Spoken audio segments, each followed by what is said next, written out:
Well, happy Easter, everybody. I hope you had a good one. And I'll say that my Easter was very good. Great day overall.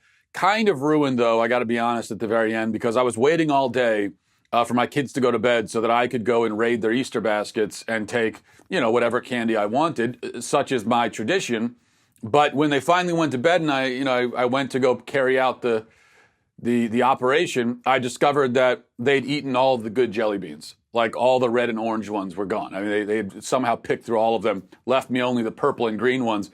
And it was pretty outrageous. I mean, everything I do for this family, and here I am left with purple and green jelly beans. And so there's a new rule that I'm instating in this household, which is you will save the good jelly beans for dad. Okay?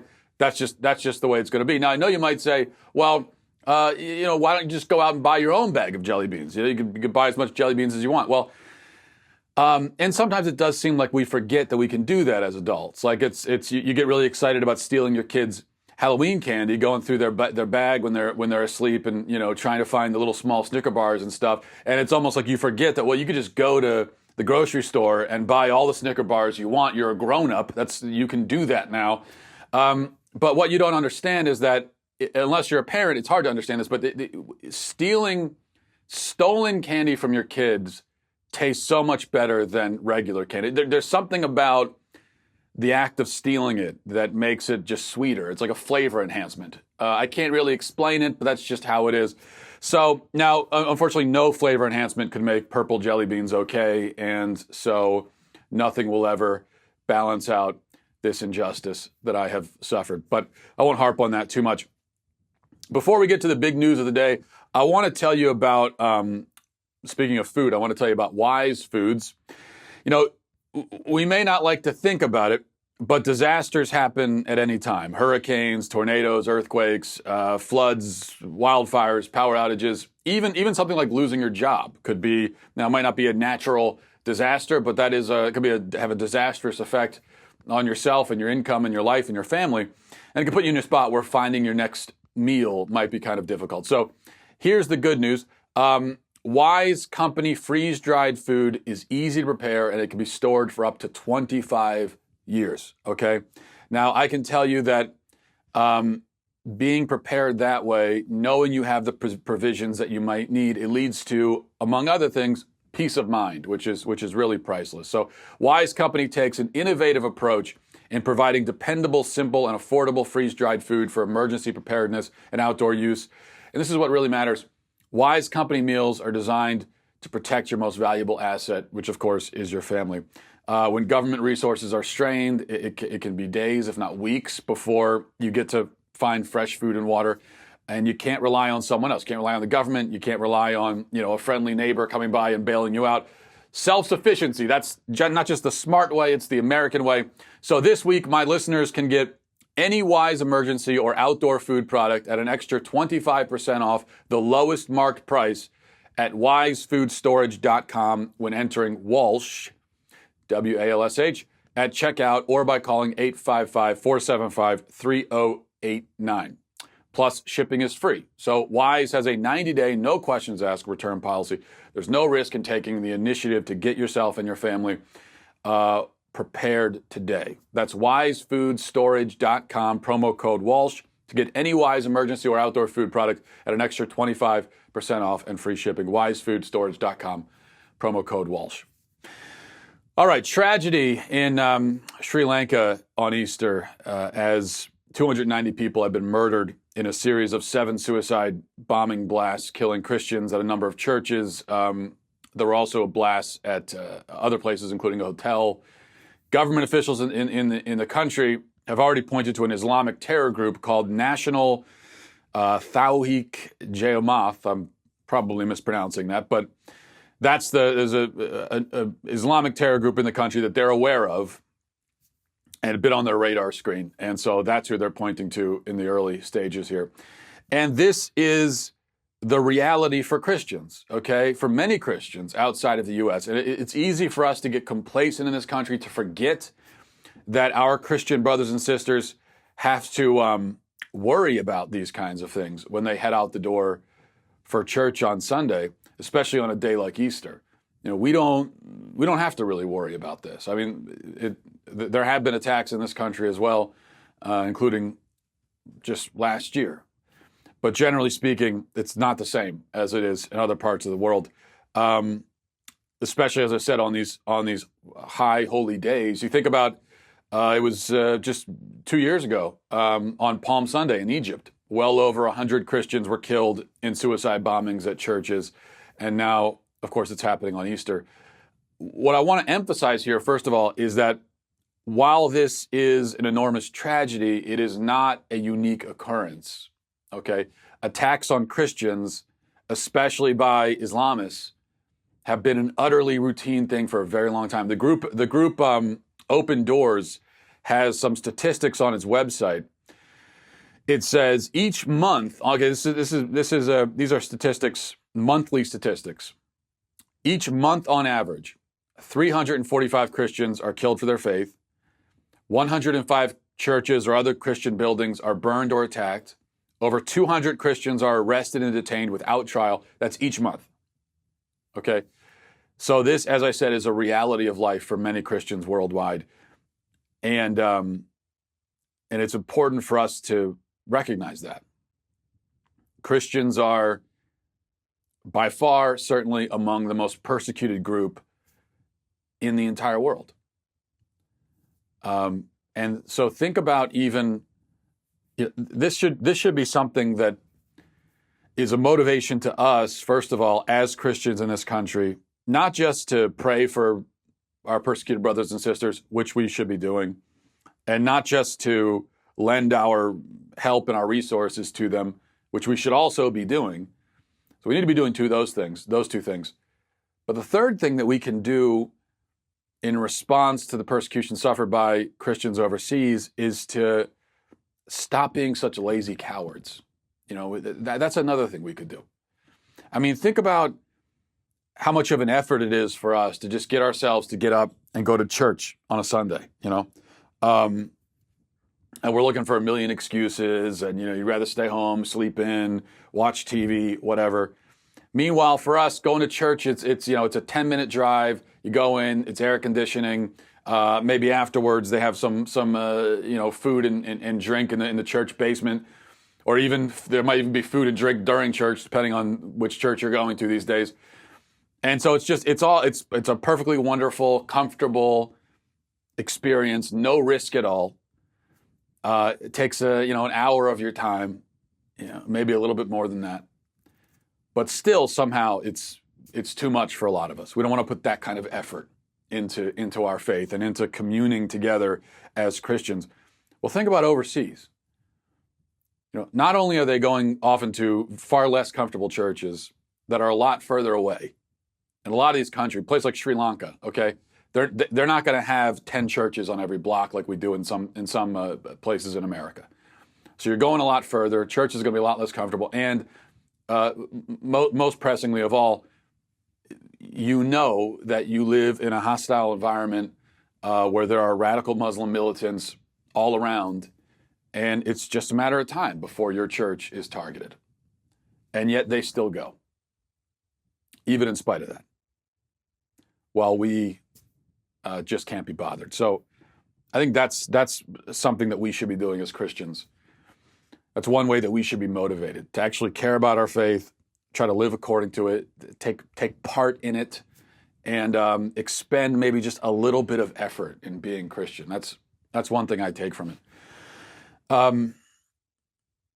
Another thing, the fact that Christians are targeted so often and on such a wide scale, that's what makes it all the more important to actually acknowledge what's happening and who the victims are. And that is why it's a problem when prominent and influential people refuse to do that.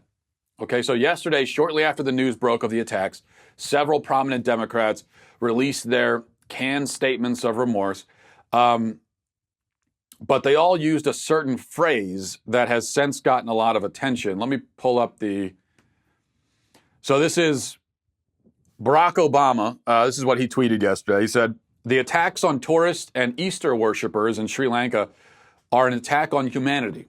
On a day devoted to love, redemption, and renewal, we pray for the victims and stand with the people of Sri Lanka. Here's Hillary Clinton. On this holy weekend for many faiths, we must stand united against hatred and violence. I'm praying for everyone affected by today's horrific attacks on Easter worshipers and travelers in Sri Lanka. Julian Castro. On a day of redemption and hope, the evil of these attacks on Easter worshipers and tourists in Sri Lanka is deeply saddening. My prayers today are with the dead and injured and their families. May we find grace. And there were several other tweets like that from Democrats. Easter worshipers. The word Christian doesn't appear in any of these statements. They are Easter worshipers. Now, if just one of them had used that odd phrase, not a phrase that you hear often at all, I don't think I've ever heard anyone say that before, Easter worshipers. But if just one of them had used that phrase, then I would say, okay, well, it's a weird choice of words, not much else going on there. The fact that Obama and Clinton and Castro and several other Democrats all seized on this one phrase at roughly the same time and phrased it basically the same way, that tells me that this is calculated. Now, this has drawn some comparisons to Ilhan Omar's tweet about Notre Dame, the Notre Dame Cathedral fire. If you'll remember last week, she when that happened, she sent out a tweet talking about the art and architecture, but didn't specifically call it a church or discuss its spiritual significance. And she was getting a lot of criticism for that. Now, I defended Omar on that because it was a perfectly normal and fine tweet. And as a Muslim, I don't really expect her to extol the spiritual virtues of a church because she's a Muslim, and it doesn't have any spiritual significance to her. So I thought that criticism was stupid.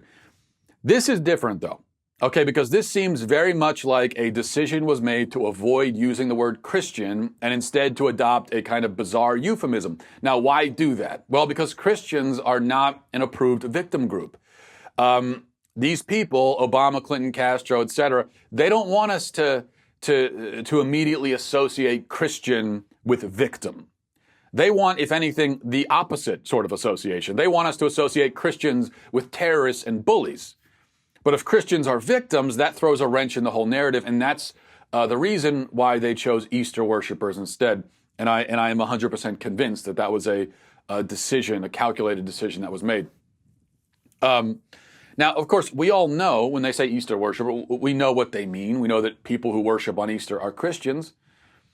But the idea is to blunt the emotional, visceral reaction you get from hearing Christians were attacked. They don't want that reaction. So the idea is to make it sound as vague and ambiguous as possible. And yeah, that's a problem. If you don't think it's a problem, think about this. Imagine, think about after the Orlando attack at the gay nightclub in Orlando back in 2016 or 15. Well, imagine if Obama had called it an attack on bar hoppers or on club attendees or something in that vein, and had made no mention that they were gay people, chosen as victims for that fact. Well, he wouldn't do that, and he didn't do that. Politicians, especially on the left, but on the right as well, made sure to specifically mention the LGBT community and homophobia and so on. And at the very beginning, they were making it about that, and for good reason. Maybe a better analogy actually would be, just because it's more recent, would be the attacks at the mosques in New Zealand last month. Here's what. So there were 2 mosques were attacked in those horrible attacks, and here's what Obama and Clinton said after those attacks. Obama said, "Michelle and I send our condolences to the people of New Zealand. We grieve with you and the Muslim community. All of us must stand against hatred in all its forms." Hillary, "My heart breaks for New Zealand and the global Muslim community. We must continue the fight to fight the perpetuation and normalization of Islamophobia and racism in all its forms. White supremacist terrorists must be condemned by leaders everywhere. Their murderous hatred must be stopped." Well, that gives up the game right there, doesn't it?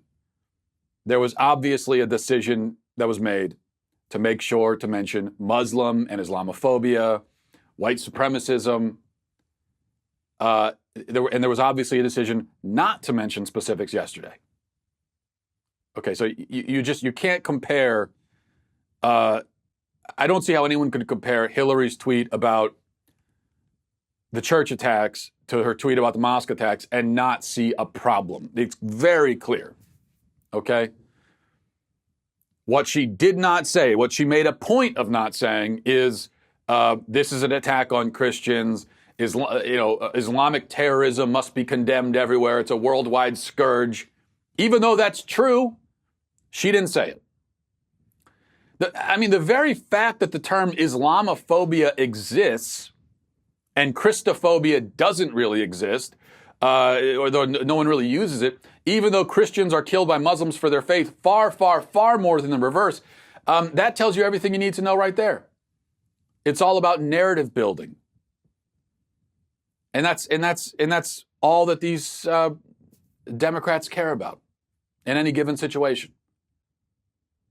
And the whole idea of victimhood is so valuable to them and so precious that they guard it, and they will not allow the wrong groups into that camp. They just won't allow it. And so even if there are hundreds of Christians being killed every single month for their faith across the world, and most of the time by Muslims, they can't acknowledge that. They never will. And that is cowardly and disgusting. And it would be hard to go overboard in condemning it once you understand what this is really coming from, or what the real motivation is. Meanwhile, I think it would be hypocritical not to mention this as well, since we're on the subject of bad tweets on Easter. Here was Donald Trump's Twitter message on Easter. He said, "Happy Easter. I have never been happier or more content because your country is doing so well with an economy that is the talk of the world and may be stronger than it has ever been before. Have a great day." No mention of Jesus. No mention of Christianity. His Easter message is about himself. And that's all he said on the subject on Twitter yesterday. He spent the rest of the day talking about himself. He spent the rest of Easter, Easter Sunday, he's just ranting on Twitter about himself and about Mueller. He did send one tweet about the church attacks. He also made no mention of Christians in his tweet. He just said people were attacked. And originally he said 138 million people were killed. And then, that's a heck of a typo. Went back and changed it. Look, let's just be real here, guys. If Obama had tweeted this exact thing on Easter during his presidency, he had tweeted out an Easter message that was completely about himself and his own successes and made no mention at all of any of the holiday's actual meaning or significance, we would have lost our freaking minds, and we know it. Okay, so I'm not losing my mind over this. I wouldn't have lost my mind over that, but I don't lose my mind about tweets in general. But it is stupid, narcissistic nonsense, and it shows yet again that Trump cannot manage to care about anything that does not directly relate to himself. And I'm not a fan of that. I don't think that's a good thing, and I think it's a thing worthy of condemnation. And I'm not going to let it slide just because it's a Republican. I know most people will. I'm not going to do that. This tweet from a Democrat would send the right into conniptions. And you know it, and I know it, and everyone knows it. Everyone's right now within earshot of me knows that I'm 100% right about that, right? So I think it should therefore provoke at least some kind of reaction from us now. Like, hey, why not? Can you say something about what the holiday actually means? You're supposedly a Christian yourself. So the Hillary and Obama tweets were cowardly PC nonsense. The Trump tweet is narcissistic nonsense, and that's what we get. Cowardice and narcissism from our ruling class. That's all we can expect from them, as always. Wonderful. Okay, moving on. Speaking of cowardice and nonsense and everything else, let's take a look at this, because I think it's interesting. We can see kind of the anatomy of a smear. It can be grotesque to inspect, but also instructive. And in this case, the person being smeared is yours truly. So let's back up for a moment. A few days ago on the show, during the email portion of the show at the end, I answered a question from somebody who wanted to know how I could support the abolition of abortion while opposing gay adoption. Now, if that seems like kind of a non sequitur to you, as if, okay, those two issues aren't related, well, you're right. But I can tell you I get this question a lot, especially during Q&As on college campuses. It comes up every single time without exaggeration. And the logic is that, well, if we abolish abortion, we're going to end up with a whole bunch of new babies in the adoption system, and then we're going to need gay couples to come in and adopt some of these kids so that they don't end up languishing in the system for years on end. So as the logic goes, if you can call it that, well, you're a hypocrite if you oppose gay adoption while wanting to abolish abortion, because that means you'd be consigning these kids to the adoption system, which, even if that were true, that would still be preferable to killing them. Okay, it's still better. It's better to be in the adoption system than dead. So let's just be clear about that. Number one. But there are a lot of problems with the question and the assumptions behind it. And I answer the question the same way that I always do. First, I pointed out that it's a myth that babies who go up for adoption could stay in the system for years. They don't. They won't. It really doesn't happen. It can be hard to get an older child adopted. That's true. But infants are adopted easily because there's a waiting list like 50 miles long of people who are, of families who are qualified, they've filled out all the paperwork, they've paid the money, and they're eager to adopt an infant. There's a very, very long waiting list of families in that position, and families will wait for years for the opportunity to adopt an infant. It's more difficult to get, and that's, so in this scenario where abortion is made illegal, and then there's supposedly going to be this influx of children up for adoption. Well, those are going to be babies, right? It's not like abortion is abolished, and then that means everyone keeps their kids for 5 years and then puts them up for adoption. So we're talking about babies in the system, and babies get adopted. The reason why, unfortunately, sadly, it can be harder to get older children adopted is, well, there are a number of reasons. Number one, a lot of families that they want to adopt an infant so they can form that bond right away. And of course, with older children, sometimes, if you already have kids, if you have younger kids and you're worried about, there are just other concerns that come into play that aren't really there for babies. So that's the first thing. Second point, I pointed out that both mother and father are indispensable. A child needs both. So if we're talking about two men adopting, it seems that we're saying that the mother is expendable. And if we're talking about two women adopting, then it seems that we're saying that the father is expendable. We're saying, well, you don't really need that. I think that neither is expendable. And that's a biological fact. It's got nothing to do with any moral judgments about homosexuality or whatever. The point being, you don't need to be a Christian. You don't need to believe in, biblical sexual morality to see the point here. This is about biology, that every single child has a mother and father, naturally, biologically. And if their biological parents are unwilling or unable to care for them, then the most natural and the healthiest thing is to find them a new mother and father. Not two fathers or two mothers or one mother or one father. Well, and as I said, there are kids who obviously in this country end up in different sorts of situations. There are kids who don't have a mother and father. And there are plenty of kids who have just a mother, and sometimes kids who have just a father, single parent homes. Those kids it's not like they're doomed to be failures in life and that their life is going to be miserable. I'm not saying that. What I'm saying is that is a disadvantage that they have to get over and overcome. and succeed in spite of, which they can, and so many of them do, thank God.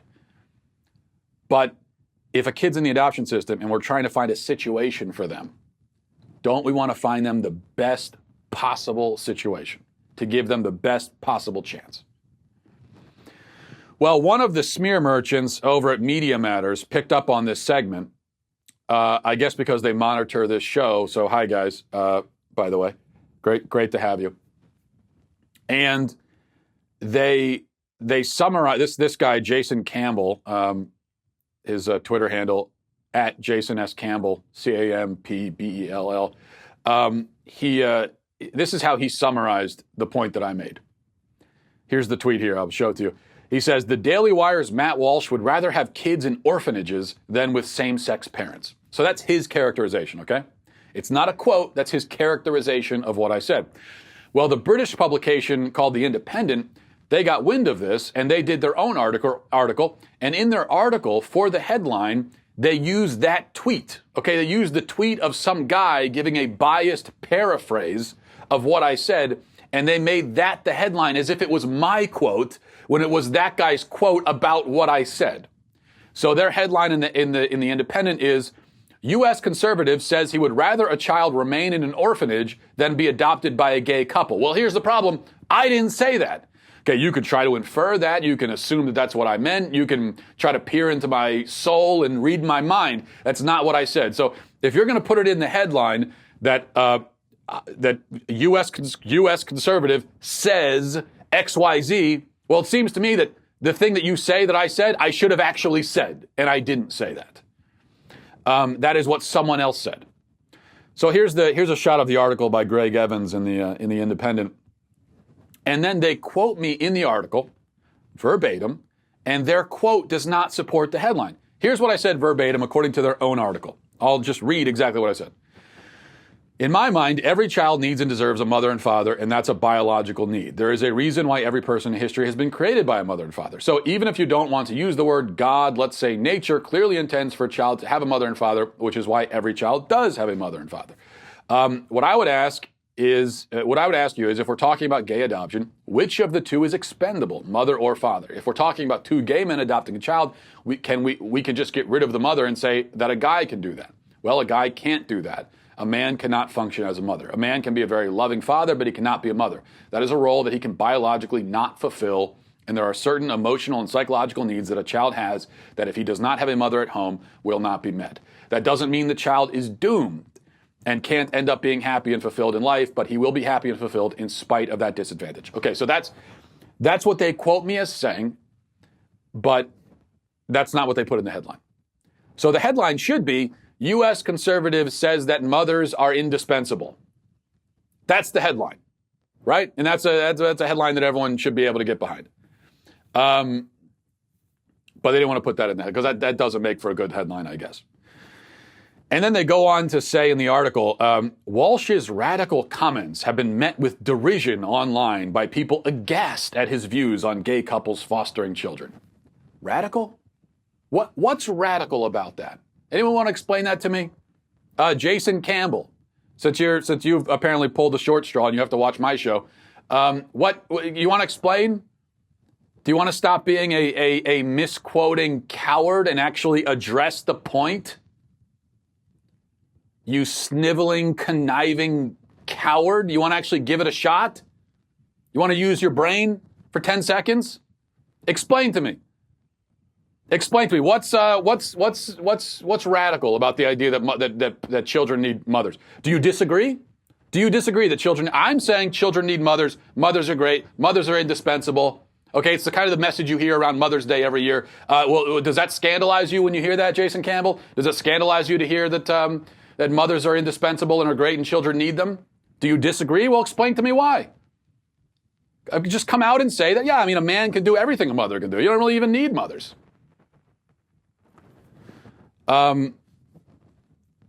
It left people aghast. They're aghast that someone said children need mothers. I am aghast at this biological fact that cannot be denied. But this, of course, is how the media operates. I'm not surprised by it, but that doesn't make it any better. it's just it's frustrating for me because I enjoy having discussions about these kinds of issues. And so I would love if somebody would step up to the plate and provide some kind of counterpoint, because I would love to hear what it is. I can't even imagine what it could be. I mean, how could you possibly argue against the basic idea that the most ideal situation is for a child to have a mother and father? I mean, it seems to me I've got everything on my side, including nature. I've got nature. I've got, all of human history on my side. I mean, it seems like I've got a lot going for me here in making this point. So I'm just curious what the mothers are expendable crowd would say. I don't even know what they would say, because they don't bother making any point. All they do is just cry and freak out. They go, did you hear what he said? Oh my gosh, I'm a guest. I'm a guest at this. And by the way, that's how everyone at Media Matters, that's how I imagine them. That's how I imagine them saying everything, is what they're constantly in the process of fainting. So I'm waiting. If anyone wants to step up to the plate and offer some sort of rebuttal, I'd be fascinated to hear it. All right, let's jump ahead to emails. MattWalshShow@gmail.com. MattWalshShow@gmail.com. This is from JP. Says, "Dear Mr. Walsh, eventual dictator of America, I am taking issue with something you said on today's show. You said that McDonald's is the best fast food restaurant, when in fact it is an undeniable fact that Chick-fil-A is the greatest fast food restaurant. If your dictatorship is one that holds McDonald's above Chick-fil-A, I'm not sure it's a dictatorship I want to live in." Well, JP, I have good news. With this kind of insubordination, you won't have to worry about living under my dictatorship. I will take care of that problem for you swiftly, I assure you, though probably not painlessly. This is from Lisa. Says, "Greetings, Matt. As a Catholic, do you believe that all the supposed real relics paraded by the Catholic Church, crown of thorns, pieces of the cross, nails from the cross, etc., are actually real? If not, are you a rare form of Catholic in this regard? Seeing as many churches claim to have certain relics that they couldn't all possibly have, how do you decide which ones are actually real and which ones aren't? I could be wrong on this, but my understanding is that Protestants don't think those relics are real. To be clear, obviously we acknowledge that they existed at one point, just not that they've necessarily been preserved and are on display in churches today. Would be curious to hear a Catholic perspective on this. Thanks and love the show." Hi, Lisa. I don't really have a blanket policy when it comes to relics. I think that some of them are probably real and some probably aren't. It depends. I'd have to look at the history of any particular relic before I came to a tentative conclusion about whether or not I believe it's real. But no, I don't just automatically believe that anything is an ancient holy relic just because someone says it is or because it's enclosed in glass somewhere at a church. And it's not like we are, we're not required to affirm that. And I know you didn't make that claim. I just wanted to clarify, because it seems like there really are a lot of non-Catholics who think that as Catholics, we are required to believe all of these random things. Any claim that's made by any church or any relic or any miracle, it's like we have to believe all that, and that's simply not the case. We, just like you, we are able to use our own judgment and decide if we believe these things or not. The most that the church will do with a lot of this stuff, including especially miracle claims, and if someone claims a miracle, then the church has a whole process of looking into it, and very, very often, probably 99% of the time, the church will say, no, it doesn't appear to be a miracle.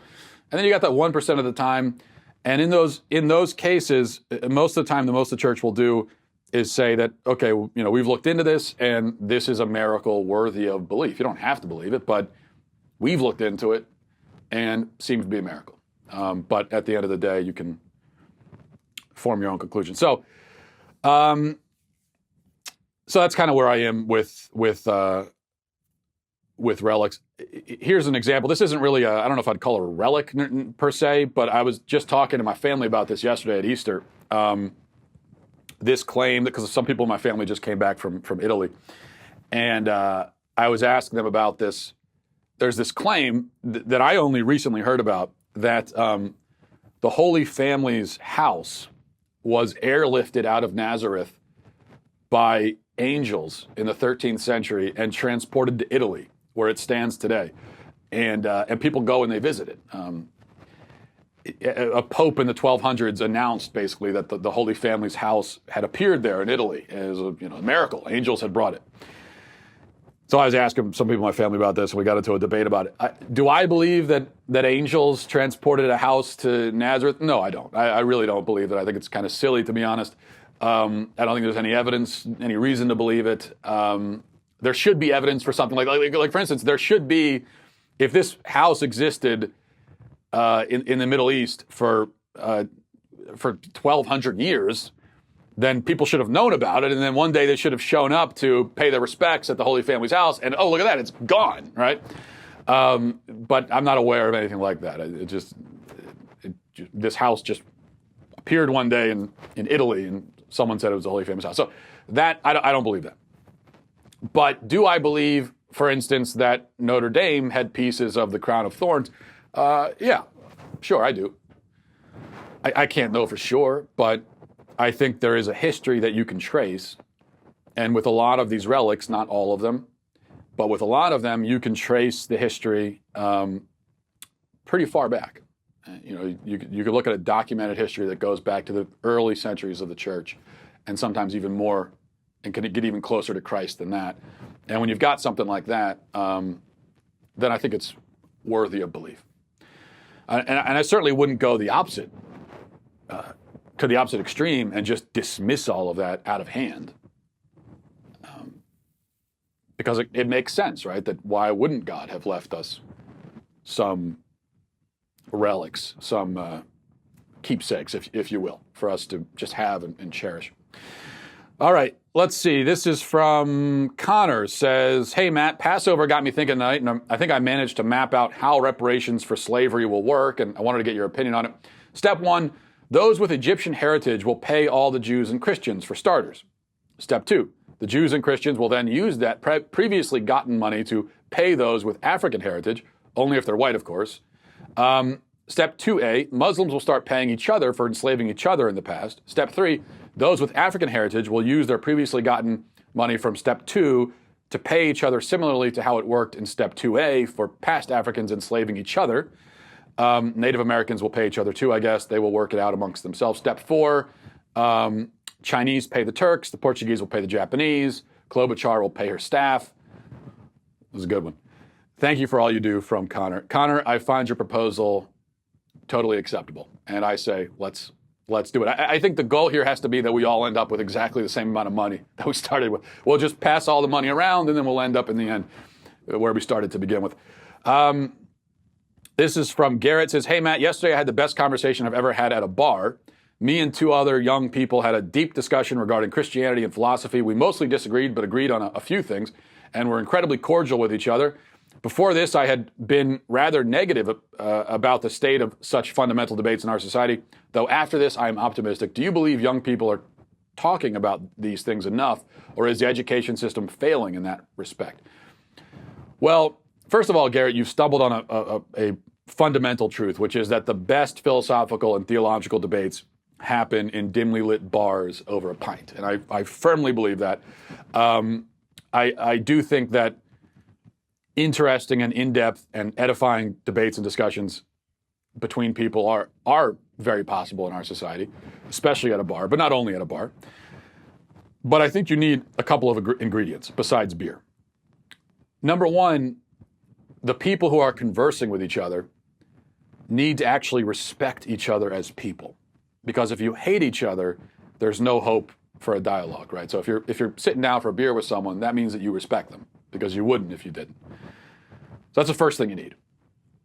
Second thing is you need to have some basic shared frame of reference. You need some underlying principle that everyone agrees on, something that you can appeal to in the conversation, because without that, it can't go anywhere. And that, I think, is why a lot of our conversations don't go anywhere in this country. So, in other words, I can have a fun conversation about football with any knowledgeable football fan, even if they, are a bad fan who likes a bad, horrible team like the Steelers or the Jets. Now, I think that there's something mentally wrong with Steelers and Jets fans. I think that maybe, arguably, they're all sociopaths and cannibals and worse. But we can at least talk and we can have a fun conversation, even in spite of that. Because we have that underlying agreement that football is interesting and we'd like to talk about it. But the conversation wouldn't go anywhere if we couldn't even agree on the basic definition of what football is. Like if I'm talking about football and he's talking about ping pong, well, that's not going to be a very interesting discussion. And it's the same with deeper subject. We have to agree on something. You have to have some kind of agreement somewhere. We can disagree on a million things, and we can argue about those things. And we can have an enjoyable argument, but there have to be a few basic starting points that we share.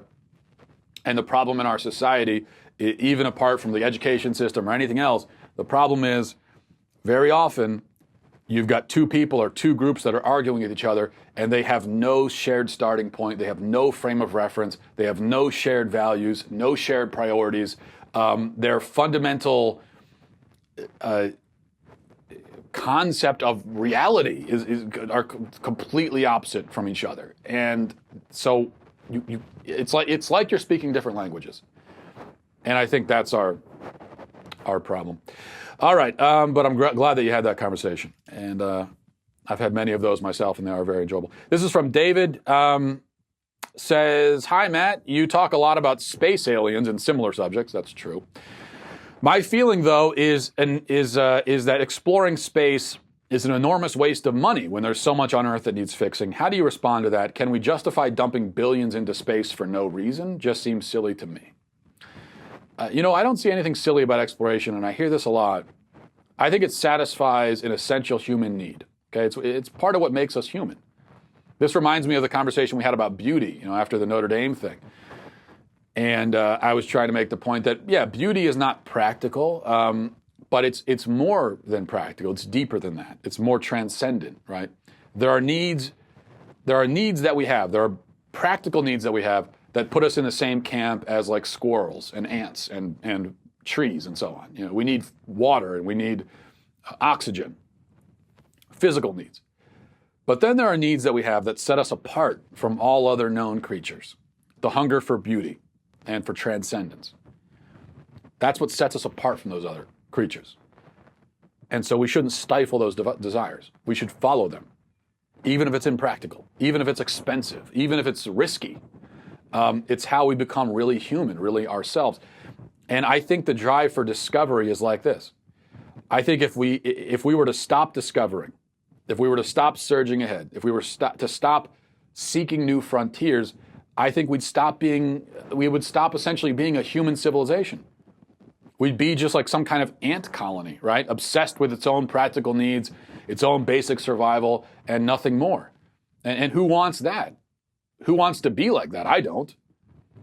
So what do we gain from going into space? Well, I could actually point to a whole bunch of practical things that have come from space exploration, a lot of everyday items that started with astronauts and with the space program. But aside from that, we gain knowledge, we gain expanded horizons, we gain hope, we gain something to look forward to, something to dream about. I mean, we gain more of what makes human existence worthwhile. So we gain quite a bit, I would say. Is it worth the money then? Then, yeah, I believe it is. It really is. I think there's a modern tendency to see everything is a tendency shared even by Christians, a tendency to see everything in materialistic terms, everything in practical utilitarian terms. Like what is this doing for me immediately? How is it helping my bottom line? Like that's the question we all ask about almost everything.